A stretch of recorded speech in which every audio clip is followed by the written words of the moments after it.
Hay diferentes tipos de rebeldía. Rebeldía frente a los padres, rebeldía frente a los jefes, rebeldía frente a un país y las leyes de un país. Pero hoy quiero hablar de dos tipos de rebeldía en particular con respecto a nuestro Dios, o al Dios que cada uno tenga. Por un lado, hay una rebeldía de la fe, y voy a plantear hoy que hay una rebeldía desde la fe. A ver qué quiero decir.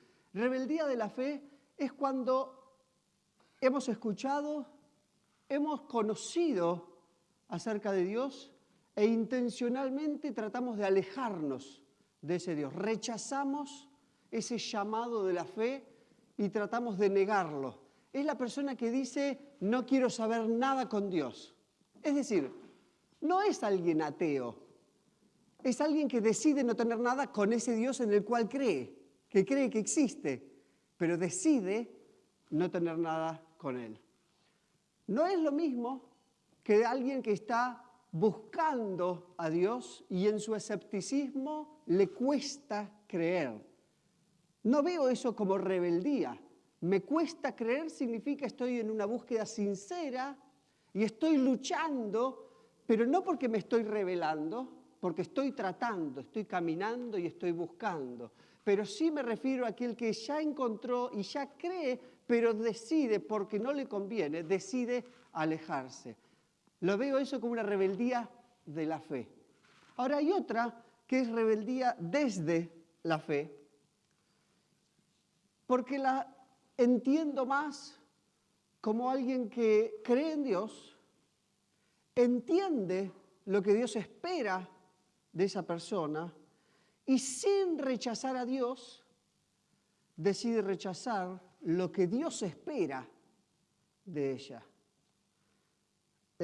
Hay un versículo en el libro de Santiago 4:17 que siempre me hizo pensar mucho qué significa esto. Y dice Santiago, comete pecado todo el que sabe hacer el bien y no lo hace. Porque ahí la fuerza no está en lo que hacemos o no hacemos, sino en lo que sabemos que deberíamos hacer y no hacemos. Dios nos creó con una conciencia que nos habla. Dios nos habla a través de la conciencia. Y nadie tiene posiblemente derecho a decir, porque vos tendrías que hacer esto, porque vos no tendrías que hacer aquello, porque no hace falta. Porque Dios mismo nos habla a través de la conciencia. A veces nos habla a través del espejo también. Si se miran al espejo, muchas veces les va a hablar. Va a decir esto sí, esto no. Bueno, eso es Dios que nos está convocando. ¿En qué categoría de rebeldía entra Jonás? Tenemos que entender eso para aplicar bien el mensaje de Jonás. Jonás era un profeta. No era alguien que desconocía de Dios. Sabía perfectamente. Jonás era alguien que escuchaba a Dios. Eso lo sacamos de los primeros versículos. Que Dios le habla a Jonás y Jonás lo escucha. O sea, Jonás cree en la existencia de Dios y tiene una relación con Dios. Porque está conversando con Dios. Pero aunque no era ni pagano ni ateo, decidió rebelarse de lo que Dios le pedía hacer. No se rebeló de Dios mismo, se rebeló de lo que Dios le estaba animando a hacer. Para quienes nos visitan hoy por primera vez, estamos haciendo una serie de reflexiones sobre este libro de Jonás, que empezamos ya hace 2 domingos, hoy es el tercero. En el primer capítulo vimos que Dios lo llama a Jonás, le dice, levántate, ve a Nínive a proclamar mi palabra, un mensaje puntual que le había dado, que lo vamos a ver el domingo que viene. Y Jonás se levanta y se va para otro lado, muy lejos, lo más lejos posible. Y ahí en el barco donde estaba huyendo, los marineros que no seguían al Dios de Israel, empezaron a clamar a sus dioses y a mostrarle a Jonás una actitud mucho más piadosa y religiosa, porque Jonás, que creía en Dios y que entendía lo que tenía que hacer, se había ido al fondo del barco a dormir. Hablamos hace un par de domingos que este texto nos desafía mucho al cristianismo dormido, al cristianismo que cree en Dios, pero está descansando. que no se compromete con lo que Dios convoca a cada uno de sus hijos a hacer. Hoy pienso, basado en esta oración de Jonás, que este texto no le habla tanto al cristianismo dormido, porque ya en el capítulo 1 ese cristianismo, Jonás, se despertó. En este capítulo nos está pinchando y pensar que somos un cristianismo egocéntrico y solamente interesado en uno mismo. ¿Por qué le costó tanto a Jonás ir a Nínive? Y evidentemente Jonás estaba bien, estaba tranquilo, creía en Dios, Dios lo bendecía, era ya profeta, así que evidentemente Dios hablaba a través de él. ¿Para qué ir a ese lugar lleno de pecadores? Si estamos bien. Jonás era un profeta encerrado en su propio bienestar y en su propio confort. La proposición central de lo que quiero compartir hoy es que el Dios de Jonás nos rescata de una vida centrada en nosotros mismos para devolvernos a la misión centrada en su gracia. Así que vamos a hablar de estos dos extremos. Un espacio donde nosotros somos el centro y pretendemos que todo gire alrededor de nuestros intereses y nuestros beneficios. Y otro lugar, que yo creo que es el mensaje de la Biblia y el mensaje de la gracia de Dios, donde Dios es el centro de todo y nosotros somos llamados a vivir para Él y estar a su alrededor haciendo lo que Él nos pide. Son dos maneras distintas de ser cristiano, porque no me quiero poner hoy a juzgar a los que viven centrados en sí mismos. Los voy a desafiar a que Dios sea el centro, pero son personas que genuinamente quieren creer en Dios y genuinamente quieren estar bien. Pero su búsqueda termina solamente cuando quieren que Dios los bendiga, que Dios me haga bien, que Dios me dé una palmadita en el hombro y se quedan con un pedazo del mensaje de la Biblia y les falta el crecimiento. El domingo pasado terminó la historia del capítulo 1 con un pez tragando a Jonás. Si ahí terminara la historia y ahí terminara este libro, pensaríamos que el pez es el castigo de Jonás por haber desobedecido. Diríamos, desobedeces, te mando un pez que te coma. Y así lo sintió Jonás. Porque todos los primeros versículos del capítulo 2, Jonás piensa que está muriendo. Jonás está en el final de su vida. Dice ahí claramente, me arrojaste en el profundo del mar, versículo 3. Versículo 4, y pensé, he sido expulsado de tu presencia. Ahora, esto es lo importante de leer bien los textos. La Biblia dice que Jonás pensó que había sido expulsado de la presencia de Dios. Yo pregunto, ¿había sido expulsado de la presencia de Dios? No, es lo que él pensó. Pero su pensamiento estaba equivocado porque no había entendido que el pez no era su tumba, era la ambulancia de Dios para rescatarlo. Pero tenemos que terminar la historia para entender eso. Y hoy el capítulo 2 es esto, que Dios nos rescata desde nuestro fondo. Hay un autor, y no me anoté cómo se llama, así que no lo voy a poder citar apropiadamente, pero era Kriegel, algo así. Mira Jonás 1 y 2 y dice, mira cómo desciende Jonás. Porque Dios lo llama, levántate y ve a Nínive. Y Jonás se levanta para empezar a descender. Quiere descender a Tarsis. Después desciende a la costa, desciende a un barco. Dentro del barco desciende a los fondos del barco. Después reconoce que él tiene la culpa y lo echan al mar. Y desciende, voy a descender, al mar, porque me quedé sin plataforma. Y dentro del mar, él dice también en los primeros versículos, desciende a la profundidad del mar, a los cimientos de la montaña, dice. Y recién cuando llega al fondo de todo, hay una transformación. Acá usamos una frase que dice toqué fondo. Pensamos tocar fondo cuando ya no tenemos esperanza, cuando no vemos la salida, cuando está todo oscuro. Y sin embargo, al menos en esta historia de Jonás, el momento más profundo de tocar fondo termina siendo el encuentro más profundo con Dios en oración. Propongo que tocar fondo no es automáticamente el comienzo de la subida. No es que Jonás empezó a mejorar y entender la misión de Dios solamente porque descendió hasta tocar fondo, sino porque ahí en el fondo se reencontró con Dios en oración. Es decir, nadie quiere llegar al fondo, llegar a tocar fondo. Y no por eso se resuelve todo. La clave es qué haces cuando te toca llegar al fondo. Podés llegar y entregarte y decir, acá terminó todo. Pero Jonás llegó, tocó fondo y en ese encuentro con Dios entendió que había esperanza. En el Evangelio, Jesús dice que Jonás fue una señal para entender el ministerio de Jesús. Dice, ustedes tienen la señal de Jonás. Y acá lo que nos convoca es decir que cuando cada uno de nosotros puede alguna vez sentir que tocó fondo y puede sentir que Dios lo echó al fondo del mar, que Dios nos echó de su presencia y por eso estamos en la profundidad,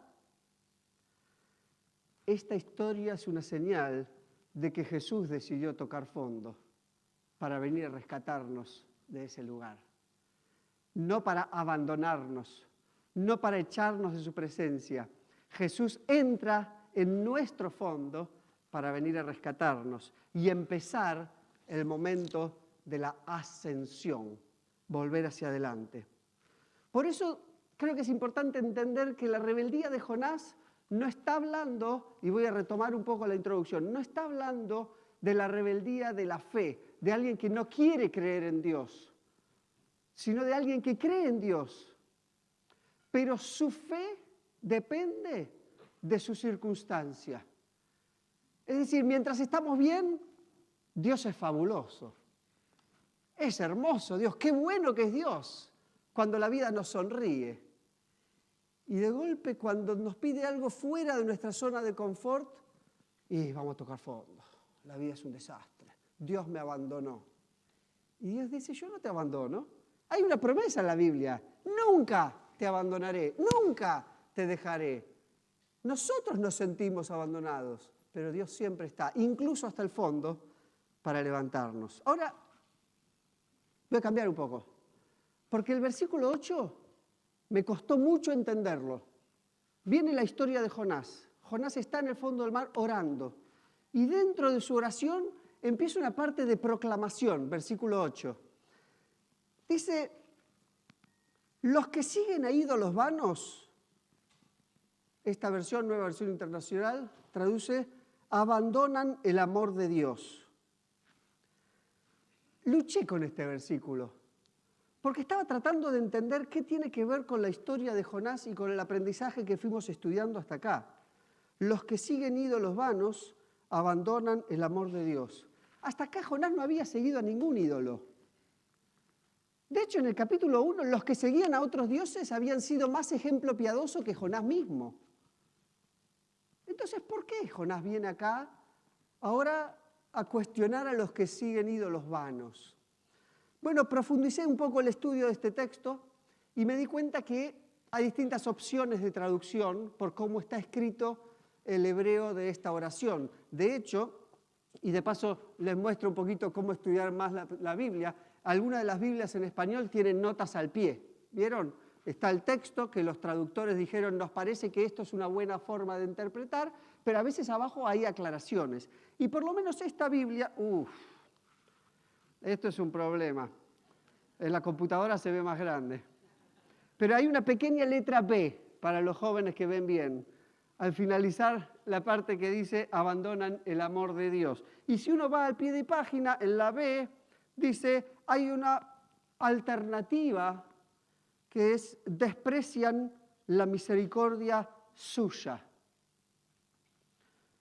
Entonces, cuando pasa eso, no hay otra opción que ir al texto original de los idiomas, porque no entendemos nada. ¿Cuál es la alternativa? ¿Cómo hago? Bueno, les voy a decir brevemente cómo es el tema. Ahí, cuando habla de los que creen en ídolos, en realidad en ese versículo no está la palabra Dios. Empecemos por ahí. No está. Eso es una manera en que los que tradujeron dijeron, vamos a tratar de explicar a qué se refiere esto. Y entonces dicen, los que siguen los ídolos, evidentemente abandonan el amor de Dios.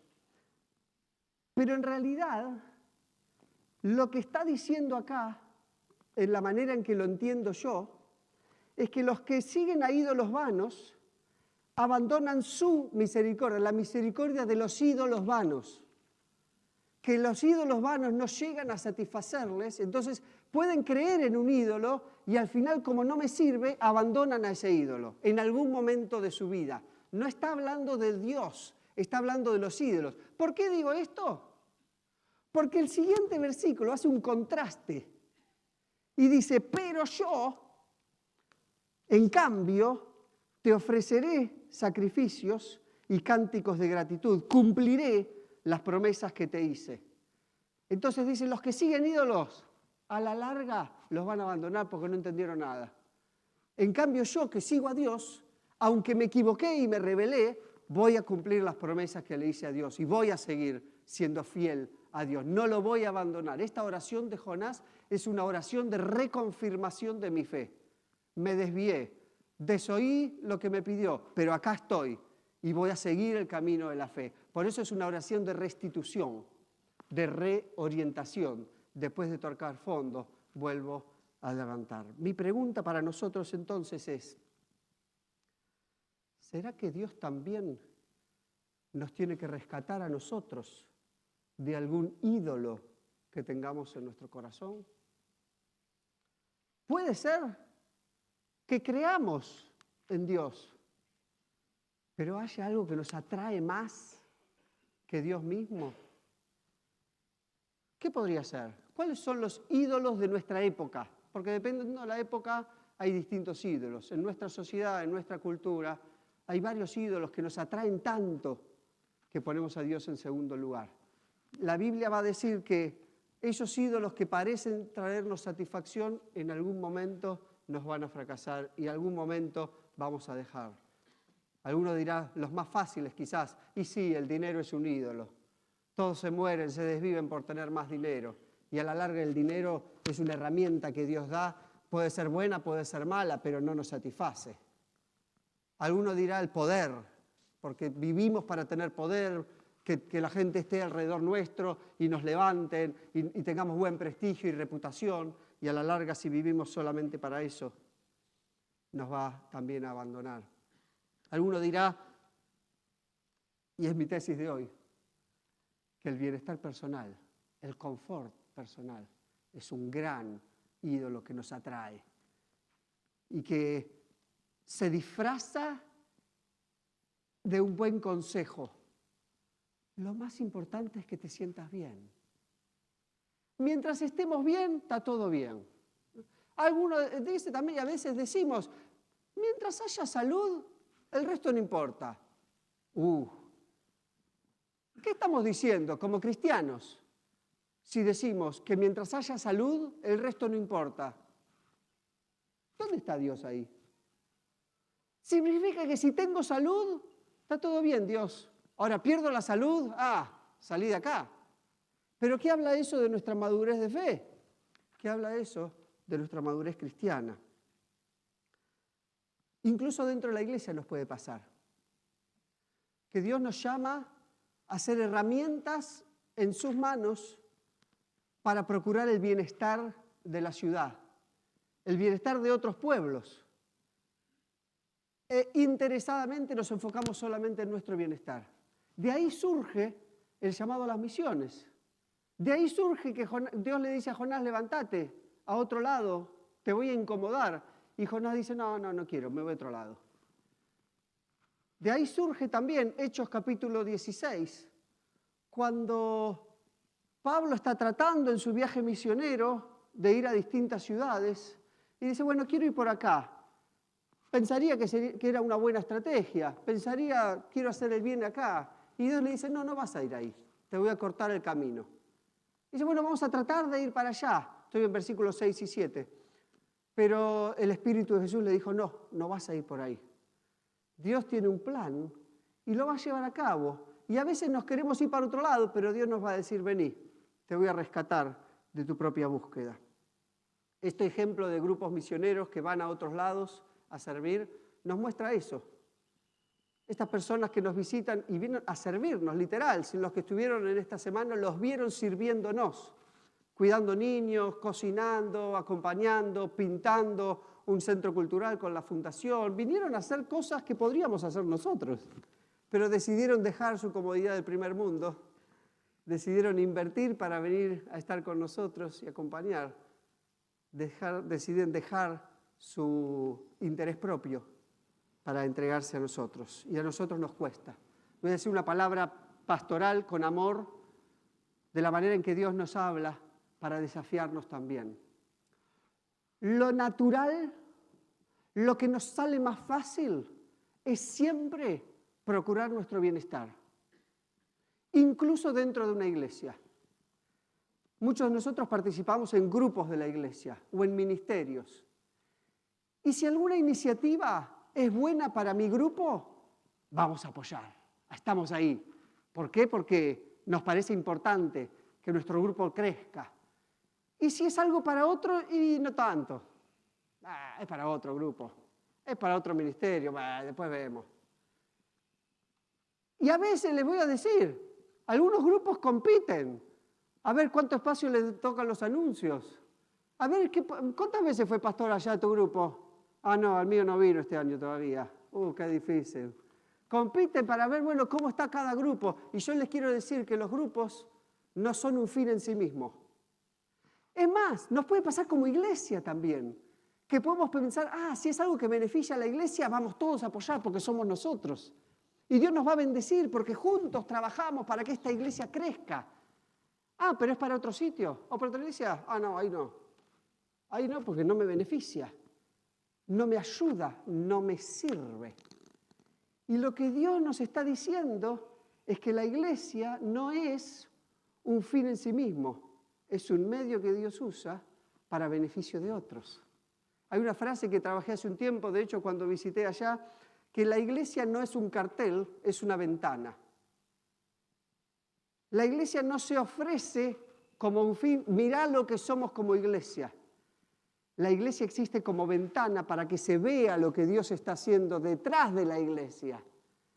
La iglesia es una herramienta en manos de Dios y como tal es llamada por Dios para poder ser agente de bendición a otros. Entonces, a medida que crecemos y conocemos más de Dios, ya no preguntamos solamente, ¿qué me da esta iglesia? ¿Cómo me sirve esta iglesia? Empezamos a preguntar, ¿a quién puedo bendecir a través de mi vida y a través de esta iglesia? Ya no preguntamos, ¿qué gana mi ministerio? Empezamos a preguntar, ¿cómo sirve mi ministerio al reino de Dios? Ya no competimos por tener el ombligo más grande. Pedimos a Dios tener el corazón más grande. Digo el ombligo porque, ya lo entienden. Porque uno se mira al ombligo, ¿no? Y entonces, ya lo entienden. Finalmente, versículo 10. Dios nos rescata no para hacernos sentir mal o hacernos sentir bien, sino porque Él sigue teniendo su misión en mente. Versículo 10 dice, entonces el Señor dio una orden y el pez vomitó a Jonás en tierra firme. Este versículo nos habla de restitución. Nos habla de que aunque a veces nos rebelemos, aunque a veces tengamos actitudes que no se condicen con un seguidor de Jesucristo, Dios nos llama de vuelta. Algo parecido le pasó a uno de los discípulos, Pedro. ¿Se acuerdan que negó 3 veces a Jesús? Y después Pedro, Dios lo cita y le dice, ¿me amás? Una vez. ¿Me amás? 2 veces. 3 veces. Y lo restituye. Y a pesar de que lo había negado 3 veces, lo restituye, lo perdona, y ese perdón completo lo hace que sea un líder prominente de la Iglesia de Dios. En la Biblia hay casos innumerables de personas que se rebelaron, pero que Dios los restituyó. ¿Qué podría uno pensar al terminar este capítulo 2 de Jonás? Quizás si alguien diga, yo nunca haría lo que hizo Jonás. Jamás le diría que no a Dios. Siempre fui fiel. Y si Dios me pide que me vaya hasta lo último de la tierra, me levanto y voy. Me alegro. Hablemos a la salida. Pero es muy posible que cada uno de nosotros estemos pensando de alguna oportunidad en que conscientemente hemos desobedecido algo que sabemos que Dios nos enseña. Diría que es muy posible y casi seguro que en algún momento en nuestra vida nos haya pasado eso. Este texto es un texto de esperanza, de perdón y de nueva oportunidad. No es un texto de condenación o de culpa, es un texto de restitución. Si te fue bien en tu vida y en tu fidelidad a Dios, yo te voy a felicitar, pero te voy a decir que no te quedes celebrando los laureles de tu pasado, que sepas que la vida se vive para adelante. Y si alguna vez te sentiste mal por algo que hiciste o que no hiciste, y que sabías que deberías haber hecho o que deberías haber evitado, hoy Dios te dice, no te quedes revolcándote en la culpa y en ese barro. La vida se vive para adelante. Con el perdón de Dios, seguimos mirando hacia adelante. Dios rescató a Jonás del encierro de su comodidad y su autosuficiencia. Y hoy nos invita a nosotros a rescatarnos y liberarnos de nuestro egocentrismo, de nuestra individualidad, de la competencia, de la necesidad de figurar, de servir solo cuando me beneficia, de amar a los que me resultan útiles. Y nos confronta con el amor de Jesús, que no tiene nada que ver con eso. Porque nada de lo que hizo Jesús era para su beneficio. Todo lo que hizo fue por gente que no lo merecía, incluidos vos y yo. Vamos a preparar a los músicos porque vamos a cantar una canción. Yo les digo, si no están seguros, no la canten. Es una canción peligrosa. Entonces se los advierto. Nunca decimos que hay que cantar sin pensar lo que cantamos. Siempre hay que cantar con el entendimiento, ¿sí? Entonces, y yo quiero que cantemos todos muy fuerte, pero también quiero que cantemos entendiendo lo que cantamos, porque si no, ¿para qué cantamos? Así que les digo que es una canción peligrosa. Dice la canción, reina en mí. Es una oración que le decimos a Dios, Dios, reina en mí. Haz en mí tu voluntad. ¿Seguro? Si lo decimos y lo cantamos, pues estemos atentos a lo que Dios quiere hacer. Después dice otra frase, no sé si quiero decirla. Dice, úsame como tú quieras. Pero quiero decirte que a veces lo que Dios quiere te va a incomodar y te va a hacer salir de tu zona de confort. Sabiéndolo, los animo a cantarla con la ayuda de Dios para ser personas que no solamente creemos en Él, sino queremos que Dios haga algo especial a través nuestro. Vamos a orar. Querido Dios, a veces en nuestra vida hemos hecho cosas que no se alinean con tus enseñanzas. Y varias veces hemos evitado hacer cosas que vos esperabas que hiciéramos. Pero hoy no nos queremos basar en nuestra culpa. Queremos basarnos en que Jesús, tu Hijo, vino al mundo para pagar el precio de nuestra culpa. Por eso hoy recibimos tu perdón y aceptamos levantarnos para decirte que queremos ser fieles a tu llamado. No por nuestras propias fuerzas, porque posiblemente nos equivoquemos de vuelta, pero confiando en que tu Espíritu Santo nos ayude a que en cada área de nuestra vida vos reines. Danos sabiduría para quitarnos del centro de nuestra vida y dejarte a vos reinar ahí. En el nombre de Jesús. Amén. Nos ponemos de pie.